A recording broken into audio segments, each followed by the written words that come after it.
On August 2nd, 1996, Tom and Jane Rhodes were vacationing with their two sons on Green Lake near Spicer, Minnesota. That night, they went for a boat ride, but only Tom returned. He arrived frantically at an inn on shore asking for help, that his wife had fallen overboard and he couldn't find her. However, the rumors of a troubled marriage raised suspicions that were later supported by a second autopsy. But this is wrongful conviction.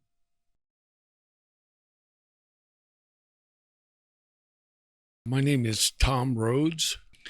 I was wrongly incarcerated for 8,932 days, about 24 and a half years, or a little bit better.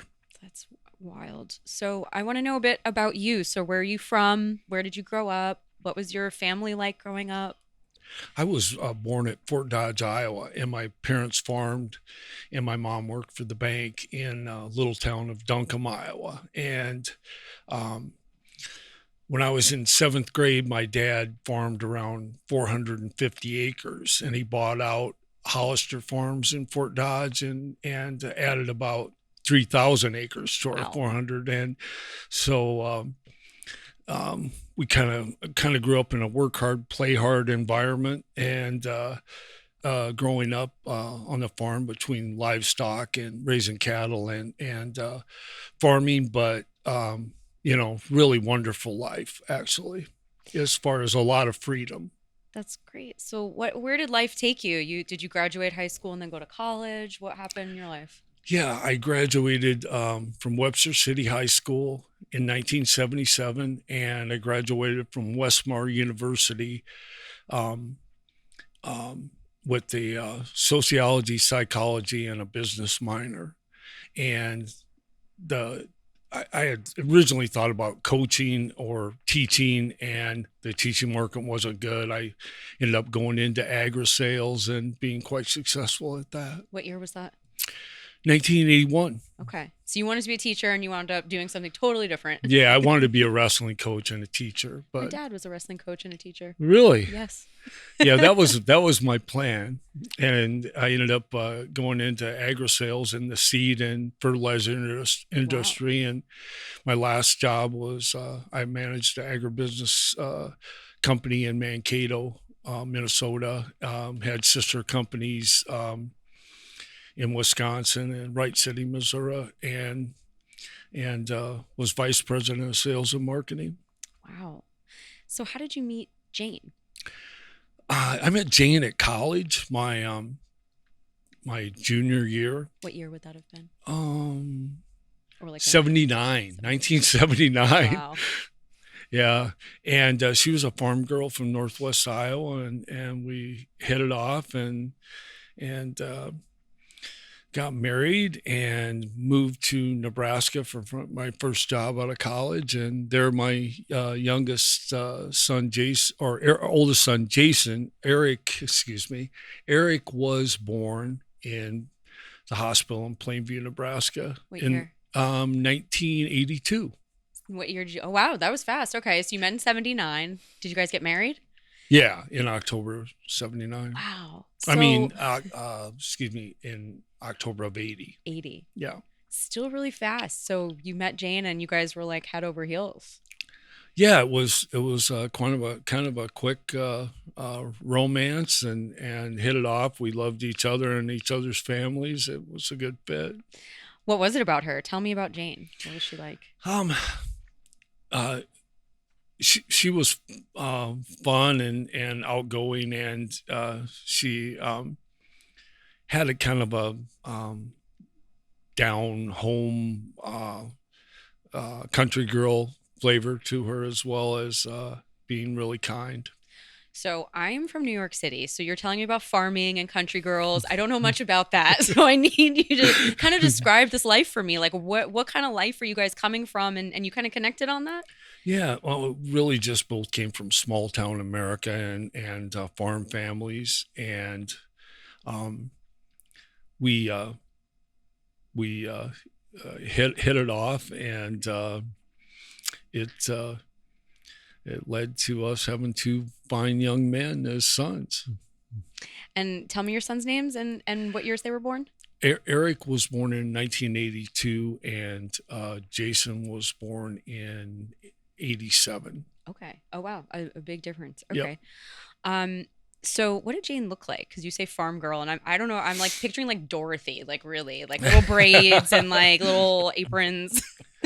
uh, uh, 5'7", blue eyes, attractive, uh, longer hair, frosted, just really pretty. Yeah. So tell me about your family life with the kids. What'd you guys all do? What was life like? We moved from Southwest Kansas, where I managed several fertilizer locations and ran a seed business as well, um, to Mankato, Minnesota in 1989. And the kids really flourished in the school district there. And uh, Jason and Eric were both in sports, football, did a little wrestling and basketball. And so I tried to coach and be a part of things, whether it be assistant coach or whatever I, could do to step up to be there. And my jobs allowed me freedom that I could be there for all their sporting events and stuff. So that really worked out good. And my boss was good about that as far as, supporting time with family. So Did you do sports when you were younger? I wrestled and I played football up until my sophomore year, and I just wrestled year round. I got on the Iowa freestyle team and wrestled Olympic style, and 1,000 years ago won the state freestyle championship and second Greco-Roman. Wow. I That's didn't know about impressive. that. Yeah. You never mentioned that. I know that is impressive from my dad being a wrestler and a coach, so that's wild. Yeah, it was weird. I just put it all together. My senior year, I didn't go to state because I broke my ribs, and they were worried about me puncturing a lung to compete for the state tournament. So, but a few months later, the freestyle season kicked around, which is always my favorite. I was kind of a throw artist and takedown specialist, and I totally put it all together and scouted the guys coming from the other bracket. And the guy coming from the other bracket was a stud, just built like a brick shit house, just solely strong. What weight class were you wrestling? I was 175 for that okay. tournament, and I didn't cut any weight at all. I just decided I'm going to go in there, farm strong Farm strong. I like that. and the guy was coming over from the other side of the bracket, and one of my best throws was a lateral drop. So the setup is he pushes into you, or you push into him. When he pushes back, you've got an overhook and an underhook. And when he pushes back, you throw him, and there's nothing they can do. But this guy, it was his move. And I watched him pin like 5 guys coming from the other side. So as soon as he pushed into me to set it up, I threw him ahead of the normal push and then react, and pinned him with his own move, which was my move with the lateral drop. So that's how that wasn't my final match to win the state, but he was the toughest guy. Once I beat him, I knew I had it. So it was pretty cool. You look like you could be a sportscaster. Like I feel like I could see you on like a sports channel just for listeners. Spread that out there, would you? I would love to do something like that. And you got white teeth, the whole thing. Could we do a separate podcast where he just takes us through every match of that tournament? Yes, he would. I feel like he could do that well. So, what do you think it was about you that Jane liked? I really think it was our families. I think that we had so much in common, from like a work ethic and be good to family and love one another. It was just, we were raised the same way. I really think that was the essence of it. That's great. So getting closer to mid-90s, closer to 96, what was going on with the family? How old were the boys? What was going on in y'all's lives then? I had fixed up the first house we bought in Mankato, and Jane was working at a job in the medical field, receptionist, secretary, all type work. And we went through a rough patch, and um, um, I would say, though, ironically enough, the last um, year before Jane passed was probably our best. Our relationship had been ever, and financially as well. Jane had gotten a job for Blue Earth County, and it had a lot of benefits. It was a lot better pay, and I was doing well at my job and getting bigger bonus checks. And uh, we sold our first house and bought a house that was completely redone with a great room built on a new basement underneath Wow. of it, that had a fire, and it was kind of our dream place. The only thing was it didn't have a garage. We built a garage at the time of purchase on the alley, and Jane and I both felt like, and Jane told several of her family members, that she was as happy as she had ever been. Wow. And and then the tragedy happened. Yeah. And, So take me to that night. What were you guys doing? Why did you go on a boat ride? Tell me about this boat. I mean, y'all had a boat. You must have been doing well. well, yeah, we just went to where we had rented the lift from the Northern Inn's mother, and went out and sat for a while, and we were just relaxing and talking. It was so peaceful. And then there was a boat that showed up, a larger boat, and they were tearing around and kind of hooting and hollering. You tell they're partying, which I don't didn't mind. It just kind of made us a little uncomfortable. They were kind of getting, close to us, doing circles and stuff. And so we moved just a little further north, and sat for a while. And we had let the boys always play in the pool at the inn. And that night, after they were tucked in, they just were out from all the vacationing and stuff, just tired out. And so we, after sitting there for a while, decided we're gonna go in and call it a night. And we went north, and that's when she fell out, and I tried to search for her. I got on the back of the boat on the sun deck and was looking. I looked so hard. I swear I was looking at, the smaller waves, and I was thinking I saw her. I thought I did see her once. I jumped in because she was wearing a lighter sweatshirt over, like, and I jumped in, got in the water. Nothing. Couldn't find Was her. it wavy? I guess kind of explain, because you did say the guys were kind of making waves too. So I'm wondering what it was like. It was the wind was coming up, and I remember more when we were searching later, that the waves were more, but there were waves, but later they became white caps. Like, Okay. before the search was called off, it was getting much rougher out Is there. it a big lake? It's a big round lake. Yeah, it's big for that part of Minnesota. It's pretty good size. Okay.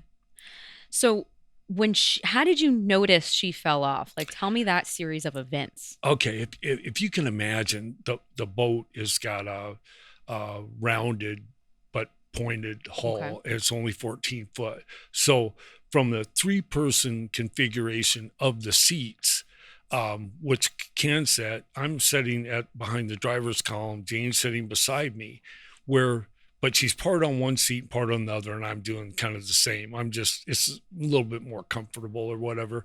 And where Jane's side of the boat was, where she was sitting, the sun deck went back at an angle. And this became a thing that, why was she standing up in the boat? They made an issue out of that. Well, it's 28 inches from her seat to the front part of the sun deck on her side. So she really just leaned forward and put her hand on the sun deck because she had dropped something. Later we found out was an earring. And she went to pick something up. I thought she was just turning to sit down beside me.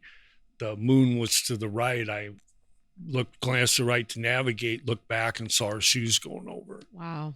and that was it. So you knew right away, and you were like, I gotta Yeah, find her. I just did like if you drop a skier, I went out and back and tried to get to her as soon as I could, because by law we had the life jackets right beside us or underneath the seat we were sitting on, but according to law that's legal, but she didn't have one on. So I wanted to get to her, as soon as I could.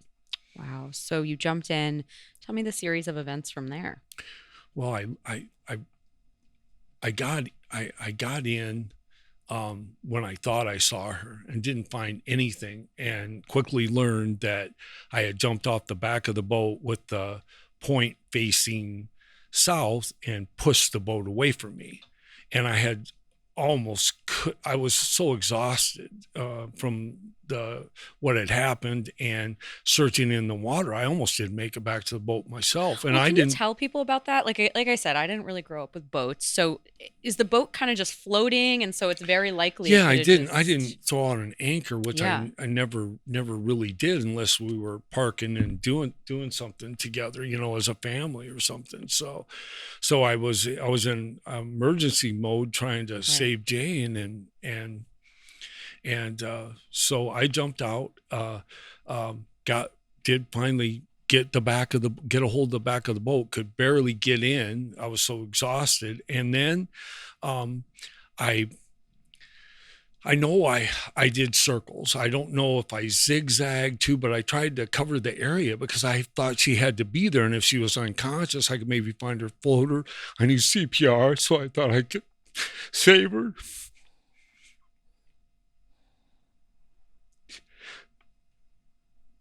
But I didn't find her. And then at a certain point, after I looked so long and stuff, I thought that was my best chance to find her. Then I went back and drove the boat at a high rate of speed by the beach between the park and private property of a night spot or something called Little Melvin's that we had never been in, and beached the boat. I ran off the front, and unfortunately, the gentleman that had the best recollection and was watching me from the beach didn't come forward until 2 weeks after I was convicted. Wow. That saw basically everything that had happened, the area of lake I was in, supported my story of exactly what happened, and that I was searching. They could tell I was searching, and then that I ran for help. And he was staying at the same motel as I. His name's Brian Hunter, and he was in the lobby when the night clerk let me in, and I was drenched from head to toe, exhausted, trying to talk and almost throwing up all at the same time. And then sheriff showed up, a deputy sheriff, and we went back to the boat and started searching, and we're joined by another boat in the search, and we were unsuccessful finding Jane. She was found the next morning. Yeah, afternoon, I believe, after lunch. What was that like to be with your kids and try to explain everything that happened? That was the hardest thing. I mean, to look into my son's beautiful blue eyes and have to see that kind of pain, and I'd have done anything to not have to tell them that about their losing their mom. Yeah. Were you worried that they might think that you did this? I never was. We probably had, although it wasn't the nicest place we ever stayed, we probably had the best family vacation we ever had. And like I said, we were doing better than we had, and our life was we were happy and felt like we were also enjoying the success of our careers. Yeah. So what transpired after that? At what point do you start realizing, oh my gosh, they're looking at me? Well, that night, I was questioned by a detective, and there was somebody else, a deputy or somebody that was around, and I had never been in any trouble with the law. The only time I had talked to a lawyer was for a house closing. So it wasn't, it didn't feel good because I kept telling them I want to go back out and search for my wife. I want to go back out on my boat. You guys have got my boat and the other boat. I want to go be back and be part of a search, and they wouldn't let me. So that was probably the most difficult thing other than telling the boys, obviously. Wow. What was that like? Now your kids, when you get arrested, they don't have their parents. Right. What were you thinking? What was going through your head? I mean, you have your own survival to think about, but now you have two kids that don't have parents. I had never been in trouble, so I just believed in the system and realized how one-sided. I really couldn't. At first, I couldn't believe it. I couldn't not believe that they would do that because I told them the truth. Never had been any violence in our marriage. Never had been police at our house. I hadn't had a history of any kind of abuse, or Jane and I didn't have any kind of physical thing in our relationship that everybody knew. We were good couple, good parents. So one of the things I read was that the police said you weren't grieving properly. Yeah, imagine that.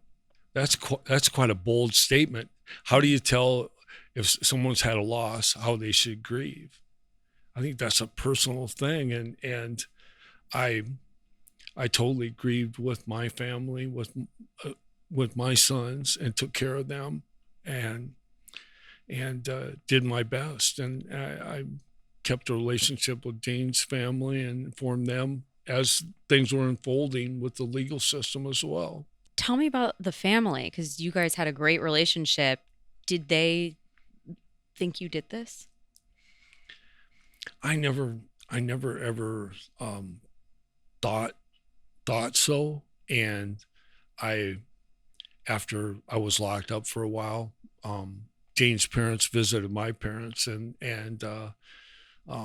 both families were, raised their kids in a religious, a church environment. And I was a little surprised that my folks shared with me when they came and visited me in Stillwater that Jane's parents came out to their farm and visit with them. And Wow. they said that they didn't think that I would do that to Jane, but maybe it's God's will.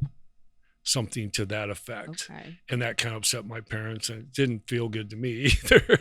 I didn't think that, I don't believe that God doesn't give you anything unless it makes you stronger. I never did like that. Yeah.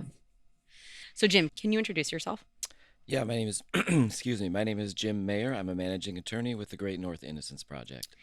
And how did you come across this case? Well, we came across this case way back in, I would say, 2012 or 2013. Our representation of Tom actually predates my involvement with the Great North Innocence Project, but it just gives you an idea of how long of a life some of these cases can have. Yes. But Tom wrote to us a long time ago, more than a decade ago, asking for our assistance. There was also an expert witness named Dr. Lindsay Thomas, who was a medical examiner, forensic pathologist, who testified at Tom's trial, and who was always convinced and remains convinced to this day that Tom was innocent and that the testimony against him at his trial, the forensic testimony, was totally off base. And so she was a big champion of Tom's from the beginning in convincing us that his case was worth a look and something we needed to be involved in. So tell me about the investigation, the medical examiner's findings. How did all this go? The best way to describe it for me is that you had assumptions and suspicions and hunches, both on the part of a medical examiner and on the part of the deputies who were investigating the case and the prosecutors. And they just kind of fed into each other into sort of a feedback loop. Right at the beginning of the case, at the beginning of the investigation, the medical examiner didn't really have any medical evidence to support the idea that Tom was guilty of premeditated murder. but he had suspicions. The detectives didn't have any strong, firm evidence that suggested Tom was guilty of premeditated murder, but they had suspicions.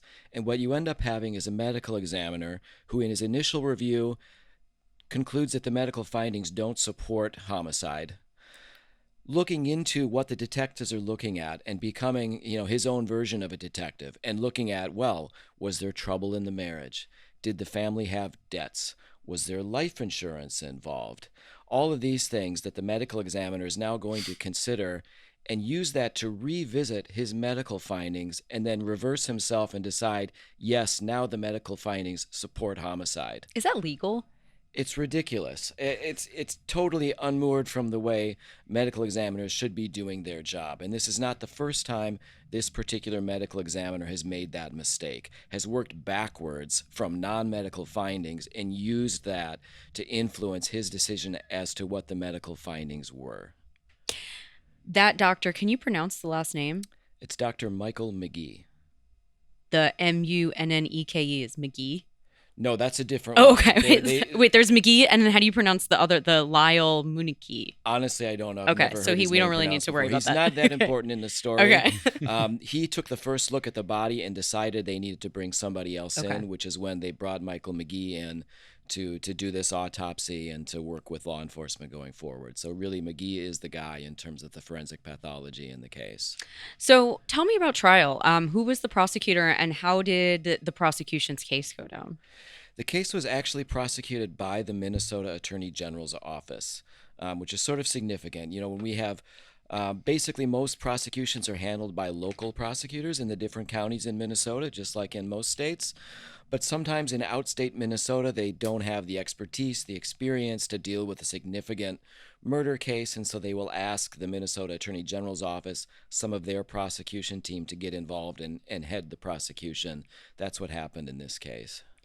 And walk me through, what did the prosecution say happened? Not the reality of what happened. What was their case? The prosecution's case was largely built around the testimony of Dr. Michael McGee. That was really the linchpin of the state's case. What Dr. McGee testified to was that he could tell from the condition of Jane's body that there had been a struggle on the boat. He's found some hemorrhaging in the deep tissues of Jane's neck, and he opined that Tom had caused that deep tissue hemorrhaging by striking her neck with his hand in a V formation. He also said that there was other evidence of a beating that Tom had inflicted upon Jane, that these were pre-mortem injuries. He opined that Jane had defensive wounds on her arms that showed that there was a struggle on the boat. And he also testified that he could tell from the condition of Jane's body that she had been struck multiple times by the boat after she had fallen into the water. And so the state took all of that evidence and they told the jury, you can't strike someone multiple times with a boat after beating them, after knocking them in the throat, without this being a premeditated murder. That was very powerful evidence for the jury to hear. And he brought out like a head, a clay model. He brought out a clay model and displayed it on a table for the jury to look at. And this clay model showed awful discoloration all over Jane's face and head. And anyone who would look at this model would be horrified to think about what must have happened to this person. Now, the problem with the clay model is that it bears no relationship to anything that actually happened to Jane. Anyone who knows about drowning victims in forensic pathology will tell you where you have a drowning victim who has been floating face down for 13 hours or however long it was, you're going to have the pooling of blood in certain areas. And so this doesn't reflect that she was beaten all over her face and head. What it reflects was that blood, by virtue of gravity, will pool in a certain area when a body that is no longer circulating blood stays in a certain position for a period of time. And that's not new science in 1996. That should have been known. Absolutely. Absolutely should have been known. Thomas, what was it like to sit through this trial? It was terrible. I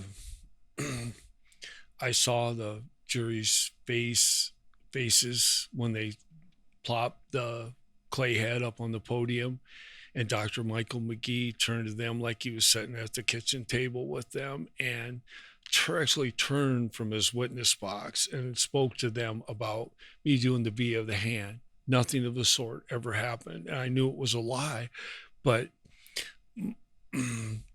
my attorney didn't even object to things, and had another attorney that I don't think was ready for that type of trial, do the expert witness, and she wasn't prepared to handle Dr. McGee. Wow. What was the motive that they said? Why did they say Thomas did this?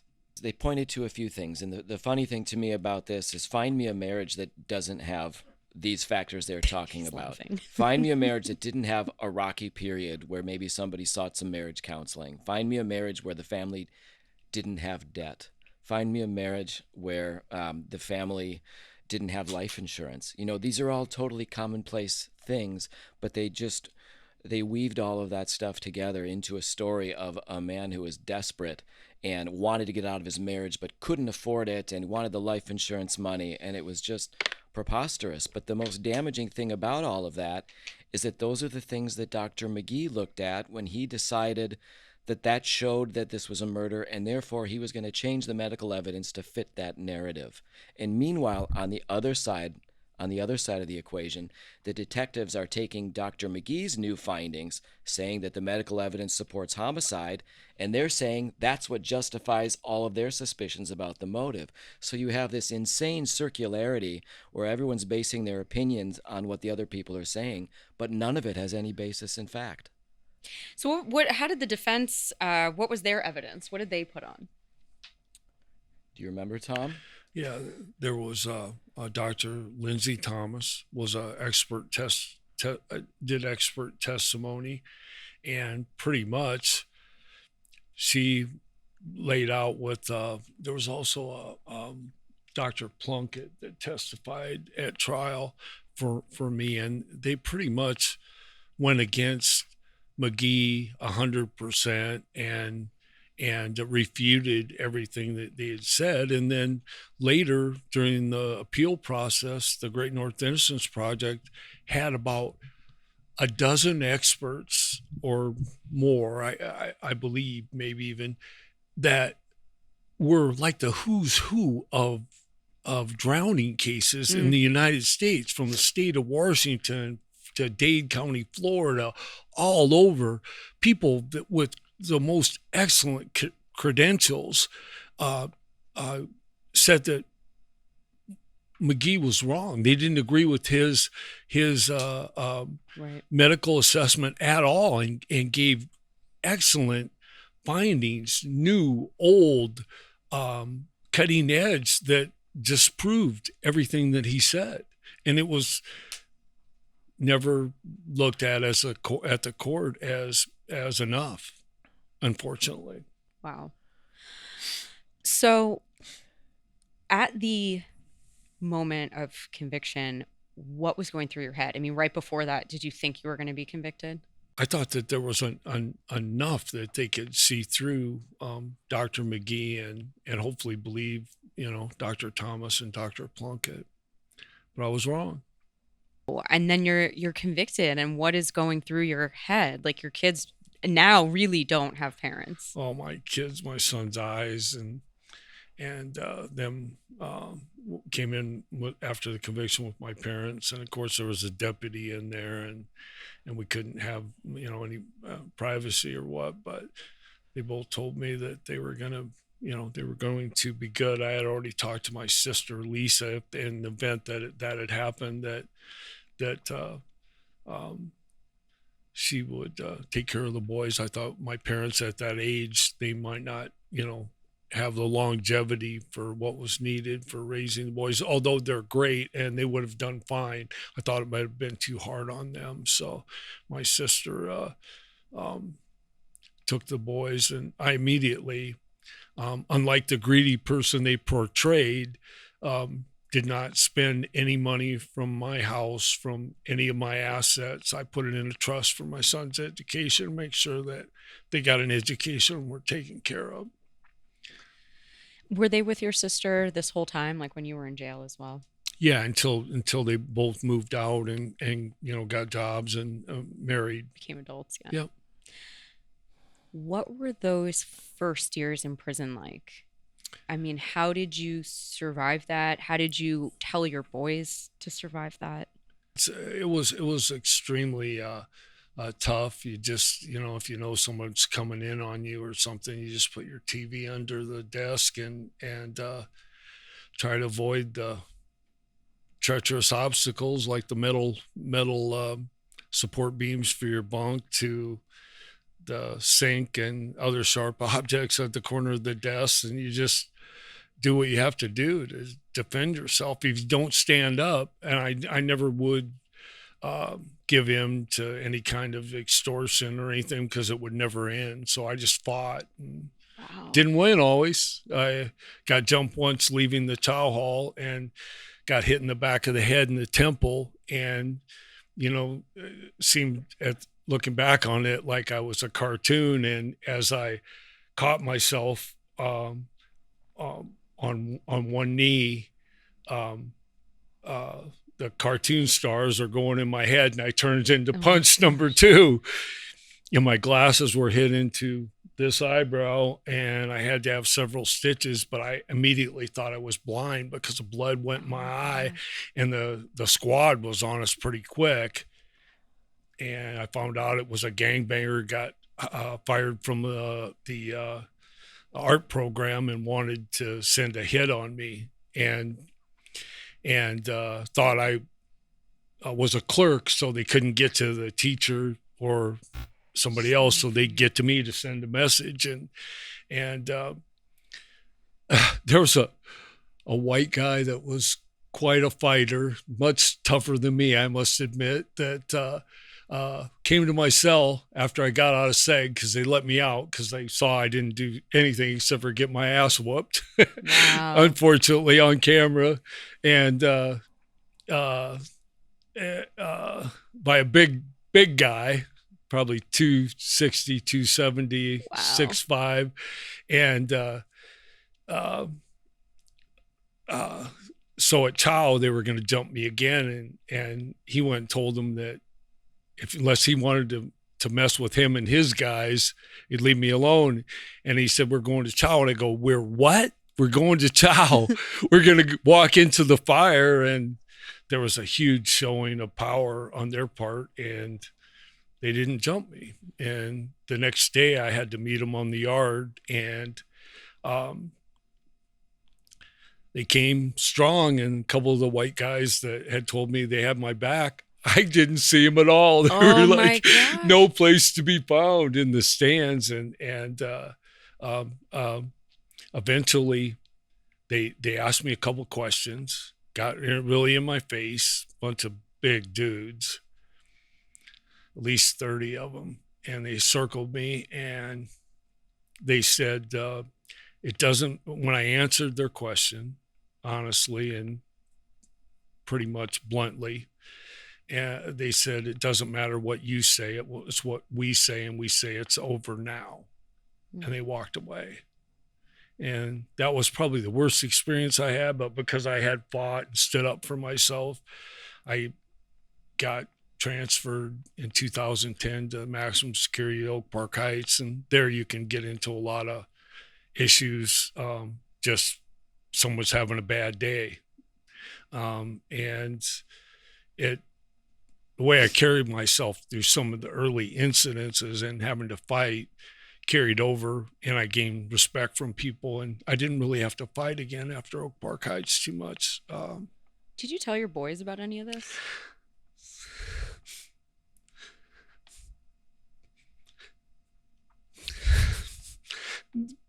Didn't want to worry them, but I eventually did after I got out. We sat and had a couple beers and talked and visited about, family and my grandkids. And I got 6 grandkids. And eventually they, wanted to know. What happened? So I'm sorry. I shared that particular story with them, not some other ones. I'm not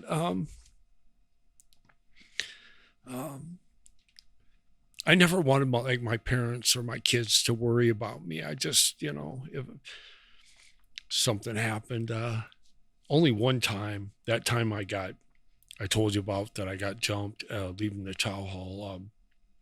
My mom was having cancer on one of her eyes at Mayo Clinic, and her and a minister friend came and saw me afterwards, and I had just gotten out of the hole, and I was still in seg clothes, and I had stitches above my eye and a black eye and stuff, and they wouldn't let them visit, and then my mom and my minister insisted, and then she had to see me beat up, but that was the only time when anybody knew during those 25 years. And that's a long time. Are your parents still alive? Did they live to see you get out? No, my dad died in 2014, my mom in 2015, so they did not. However, a good friend of mine that lives on a farm near ours used to come and see me, and he told me after I got out that he was sure that mom and dad were up in heaven dancing a jig when I got out. So that was cool. So we go through all of that, and then you finally get this hope, and it was the Innocence Project that came in. Yep. And you were explaining how you got involved in the case. So let's start talking a little bit about post-conviction litigation. I mean, when you picked up, where were you picking up? What needed to be done? What point were you at? I think at the time that the Great North Innocence Project got involved in Tom's case, there had already been 3 efforts in state court to get post-conviction relief. I think 1 federal habeas attempt. And we came in with sort of the daunting task of bringing that 4th post-conviction petition. And as you know from telling these stories, because the system prizes finality sometimes over everything else, every time you're coming in with another petition, it gets harder and harder to get relief. In Tom's case, it was even more difficult because of the way Minnesota law works in these cases. Once it's been over 2 years since your conviction's final, you can't even get into court to present your new evidence unless you can satisfy the court that it proves your innocence by clear and convincing evidence. Now, how are you going to do that in Tom's case, where it's an entirely circumstantial case? How can he prove that negative, that he didn't cause Jane's death? Yes. I challenge you to come up with the evidence that's going to prove it. He's not going to have DNA evidence. He's not going to show that somebody else did it. The point is that no crime occurred at all. Right. So with that kind of evidentiary burden, it's really hard to meet. But we did what Tom described. We got the who's who of forensic pathologists with specific expertise in drowning. We came forward with new evidence from new studies from recent years about the physical findings you would expect to see in accidental drowning victims, which mapped on perfectly to what you saw in Jane's case. Wow. That neck hemorrhaging that Dr. McGee had so powerfully told the jury showed that Tom had assaulted Jane and hit her in the throat with a hand in the V formation. That sort of hemorrhaging is just a natural artifact of the drowning process, and we came forward with recent studies that showed that specific findings in victims of accidental drowning. Yes, wow. there's hemorrhaging on both sides of the neck. The Wow. issue was it was deep in the tissues of the neck. There was no discoloration, Right. no laceration, no hemorrhaging on the surface, which is what you would have seen if it had been a blow, but rather it was just something that happens as part of the drowning process. So things like that. We ended up with 9 expert opinions. 9 of them all said Dr. McGee was wrong. They would never call this a homicide. And that wasn't good enough. We lost in court with that evidence. Wow. There were a couple of dissenting opinions from justices of the Minnesota Supreme Court, but they just said you couldn't meet that difficult standard of proving his innocence by clear and convincing evidence. We're not even going to give you a hearing. How was that, Thomas? What? Yeah, that was super tough. I read everything, all the work that the Innocence Project did, and it was brilliant. And some of the attorneys that worked on the case just did a fabulous job of putting things together. Alex Olson, Mark Bradford, yourself, Julie, everybody did brilliant work at writing and just making it specific and concise and easy to understand, and cut through the bullshit of the two people that testified falsely and made me remain in prison for years and years. And then you got denied again. We got denied again, yes. Did you feel like you were going to give up? I actually had 2 instances where I was wanting to check out. Just couldn't take it anymore, and was severely depressed by it all, for sure. Do you remember what years that was? See, I went to SEG that year. It would have been December of, I was still in Stillwater, 2007, maybe. 2007. Yeah, somewhere in there. And then once when I went to Oak Park, also wasn't very good at ending it. Did you try? I did. I put a canteen bag rope over a electrical conduit in my cell in Stillwater and tried, and woke up. The sharpness of the metal above the conduit cut it, and I woke up unconscious with what remained of my attempt rope around my neck near the toilet in my cell. Do your boys know that?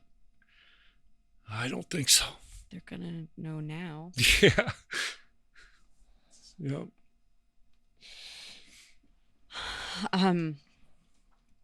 Sorry, you're making me cry now. So, after that denial, what happened after that, Jim? Around that time, an idea was being kicked around about starting a conviction review unit in the state of Minnesota. Once that unit was up and running, we were able to present Tom's case to the conviction review unit, and then they started their own investigation of it. Wow. They didn't simply take our word for it. They took 2 or 3 years looking into the case. They interviewed our experts. They interviewed fact witnesses. They even retained their own independent forensic pathologist. And this is really interesting the way they did it. They didn't want to prejudice that person's opinion at all. So they took this new, very well-respected forensic pathologist. They gave her the autopsy results. They gave her all the information about the case. They didn't suggest that anyone was criticizing what Michael Magee had done. They just wanted her to give her own opinion about the testimony he gave in the case. And she became the 10th independent medical examiner who reached the same conclusion, which was that Magee got it wrong, and in many important ways, his testimony had been completely unmoored from science. One of the things that the Conviction Review Unit was able to do was get access to the prosecution files in the case, stuff that the defense had never seen before. And what they found was some early memoranda about conversations between the prosecutor and Dr. Magee, where he was admitting, based solely on the medical evidence, that he couldn't rule out the possibility that she'd only been struck with the boat one time. This was totally different from what the state ends up arguing at trial, which is this is premeditated murder because we know she was struck multiple times. Totally inconsistent with what Magee had said earlier, withheld from the defense. So when we get to the finish line and you know, you're going to get out, how does all that happen? What is that like? And then when you do get out, who's there? I want to talk about happy things now. Okay.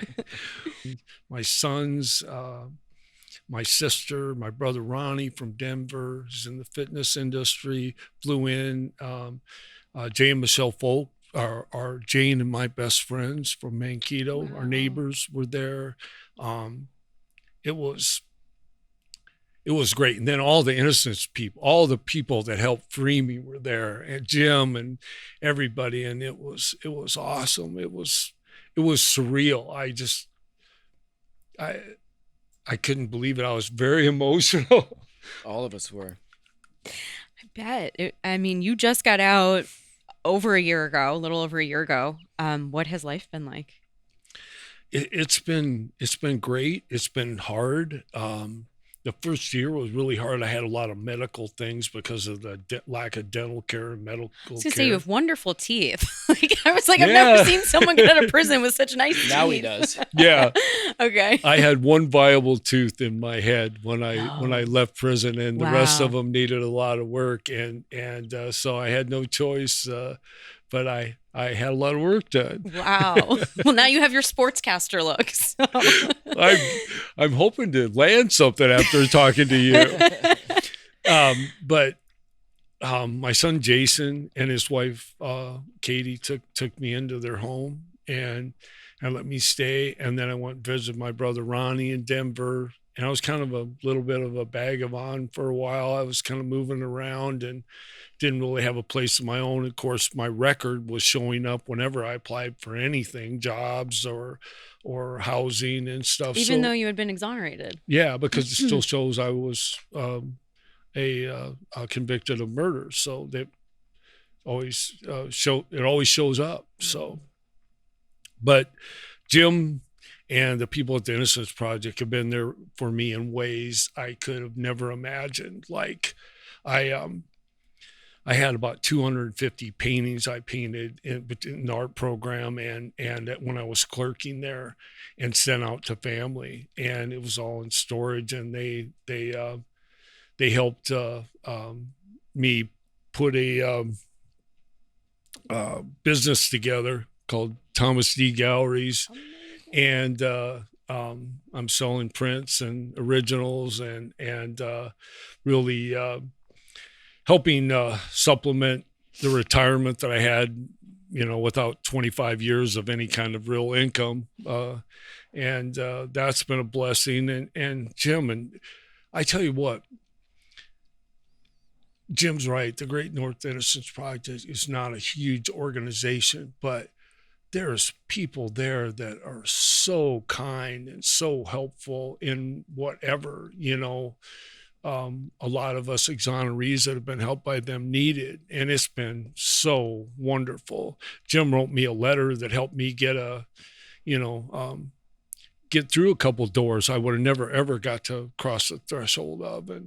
And I feel blessed to have this opportunity. One of my biggest joys is just being able to hop in my old truck, and just go someplace when I want to, not having limitations. Absolutely. I want to ask you about the dog program. I totally skipped that. That was something you credited to kind of saving you in there. Yeah. I worked as a mental health mentor at Oak Park Heights and in Moose Lake. And after you're seg-free there a year, I took the print technology program during that year and then did the mental health mentoring. I had the opportunity to get in the dog program.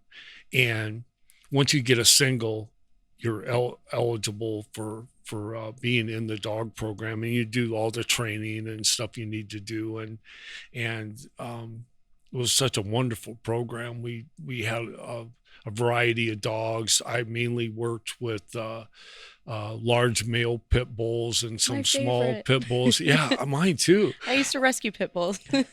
That's my passion. That's what I wanted. That's what I'd love to do, is open my own rescue.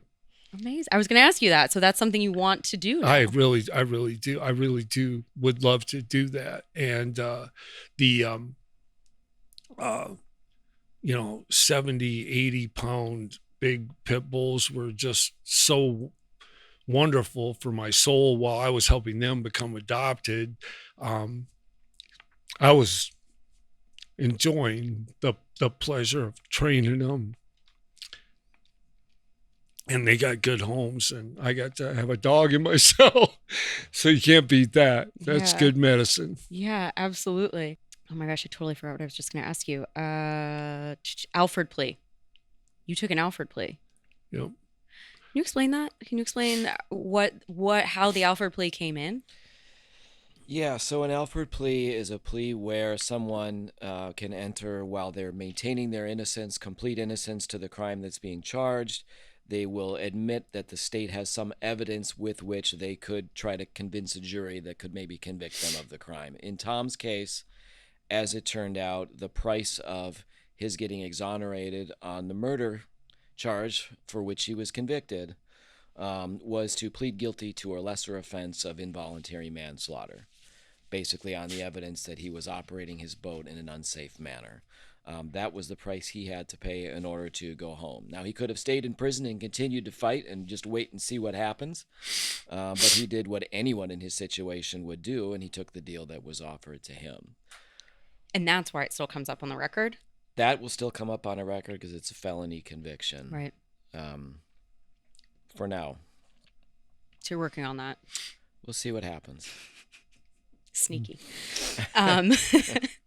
And then really quick, you mentioned the art, and now you have this gallery. Can we see your art on the website? Yes, you can. It's Thomas D Galleries, and if you .com, and it's also Instagram at Thomas Galleries. Amazing. And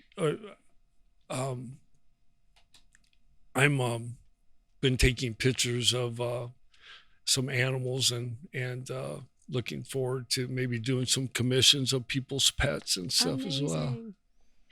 I love that. So I do have one last thing I want to follow up on because it came at me before when you mentioned your 2 attempted suicide. That's the first time your boys are going to hear that. Yeah, it was. I was really relieved. The second one wasn't as dramatic as one I shared with you.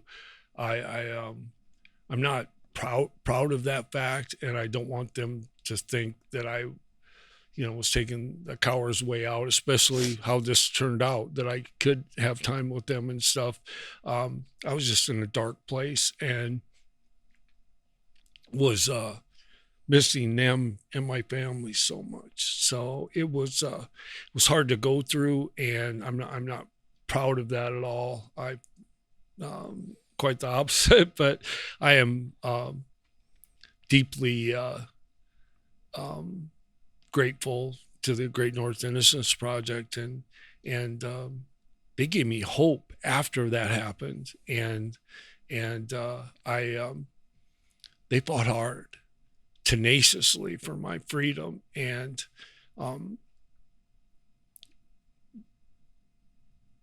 the wonderful people that I've been in contact with, and this convention is just kicking off now, the Innocence Network, and I met some people yesterday and last night that came in that are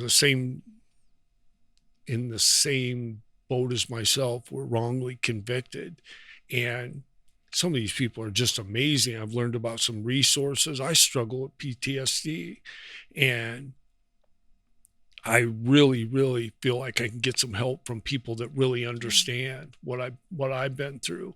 And I'm going to do Zoom or whatever's available to me to try to grow from this and move on in positive fashion. Yeah, you're not the first person who told me that there were very dark times. So I think you will find others you can relate with. You bet. Yeah. Anything else, guys? Did we miss anything? Now that we're all weeping over here. Seriously. Yeah. Thomas wants to say something else. Yeah, just one more thing. I just like to say that I've, because of my PTSD and stuff, it's been hard for myself and my family. I feel like now 2024 is like where I can really enjoy this freedom, where I went through a lot this for the first year, but I just want to credit, people that have been there for me, like the Great North Innocence Project, my sons, my friends, and I have 6 grandkids, and I'm just loving that I can have a relationship with them outside of a prison visit room. They're also really fun to watch in sports, and I'm enjoying, just brings me back to what I missed with my boys and having an opportunity, and I'm really looking forward to it. Amazing. Jim, you've just been crying over there. Stop. Don't look at me. I'm like, is he sweating or is it tears? I thought there'd be no video. There's a lot of Okay, guys. This guy gets me every time. Man. He's the worst. Silently weeping in the corner. He doesn't have tissues. Okay. I didn't realize I was going to get this emotional, but thank you for your time, and I really appreciate taking the time to meet with us. Thank you for talking with us. You bet. Thanks for having us. Absolutely. It's time to party now. Yeah.